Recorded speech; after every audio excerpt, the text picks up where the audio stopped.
तो बुजुर्गों अजीजों, जैसा कि देखा है हम लोगों ने कि भाई बीरेंद्र साहब किसी का नाम प्रपोज किए। तो भाई बीरेंद्र जी, संसदीय बोर्ड के आप मेंबर हैं। तेज प्रताप यादव जो हैं, राजद के जो पहले थे मंत्री, उनसे पहले फरिया लीजिए। वो जो पंचायत सचिव से फरिया लीजिए। आप एमआईएम को दाल भात समझते हैं क्या, जो आप डिक्टेट कर दीजिएगा? हाँ, जिनका भी आप नाम प्रपोज कर रहे हैं, अल्लाह ने जब आपको इख्तियार दिया था तो कहा नहीं सिवान में लोकसभा का टिकट दे दिए थे। हाँ, अशफाक करीम साहब की जगह मुंशी मैनेजर को हरियाणा का दे दिए थे। फिर उससे पहले लालू जी भी को हरियाणा का मुंशी मैनेजर को देते थे। तो बिहार हरियाणा का मुंशी मैनेजर का पालना है क्या कि सब हरियाणा के जितना लोग हैं सबको बिहार राज्यसभा भेजने के लिए बना है? शरद यादव जी की फैमिली तो दिखी नहीं कि उनको बेचारा आखिरी समय में पार्टी विलय किया तो उसको दिए नहीं, और बिहार का यादव दिखा नहीं। आज तक राजद ने किसी दलित को राज्यसभा भेजा नहीं। और एमआईएम पर फैसला आप नहीं थोप सकते हैं। जो आप बैठ के, आप तो कहीं हैं नहीं। बात अगर होगी राज्यसभा पे तो तेजस्वी यादव जी से होगी, लालू जी से होगी, वो दोनों इख्तियार है। और बैरिस्टर असदुद्दीन ओवैसी साहब, अख्तरुल इमान साहब से होगी। ये मीडिया में बोलने से नहीं होगा इसका नाम प्रपोज कर दिया। एमआईएम बैकफुट पे नहीं रहती है, एमआईएम फ्रंट फुट पे रहती है। और सीमांचल की आवाम तय करेगी।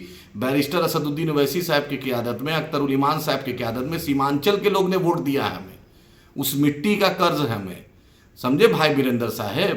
तो इसलिए मशवरा मत दिया कीजिए कि एमआईएम वो हाल नहीं है कि आप किसी का भी नाम प्रपोज कीजिए। अब आप उस पोजीशन पे नहीं है कि इसका नाम प्रपोज कर दीजिएगा, उसका नाम प्रपोज कर दीजिएगा तो आपको हम लोग समर्थन दे देंगे।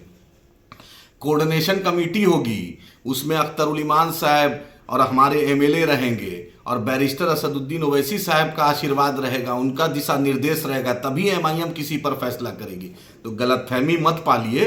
याद रखिए, एमआईएम है ये 10 सर्कुलर रोड से नहीं चलता है, ये दारुस्सलाम से चलता है, हैदराबाद की मुकद्दस सरजमी से चलता है। और इसके सदर बैरिस्टर असदुद्दीन ओवैसी साहब हैं। तो अपने लोग को बोल दीजिए कि थोड़ा बोले, संभल के बोले। अभी 2026 में भी ज़रूरत पड़ेगी, 28 में भी इंशाल्लाह ज़रूरत पड़ेगी, 30 में भी ज़रूरत पड़ेगी। और अल्लाह अभी ज़रूरत का सिलसिला शुरू कर दिया। हमेशा अब राजद को एमआईएम की बैसाखी की ज़रूरत पड़ेगी। तो थोड़ा अदब से, थोड़ा तहजीब से, ये एमआईएम है, यहाँ शेरवानी चलती है, यहाँ बिरयानी चलती है। और जहाँ शेरवानी चलती है, जहाँ बिरयानी चलती है, तो अच्छे अच्छे की परेशानी निकाल देती है। इसलिए उम्मीद है कि आप समझिएगा, राजद के लोग समझेंगे।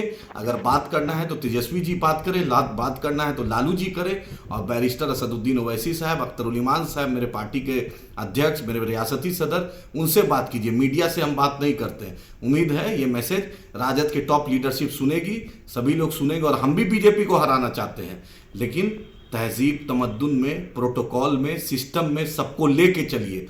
ये अहंकार की राजनीति नहीं चलेगी, कॉन्फिडेंस में लेके चलिएगा, तब आगे बहुत जाइएगा।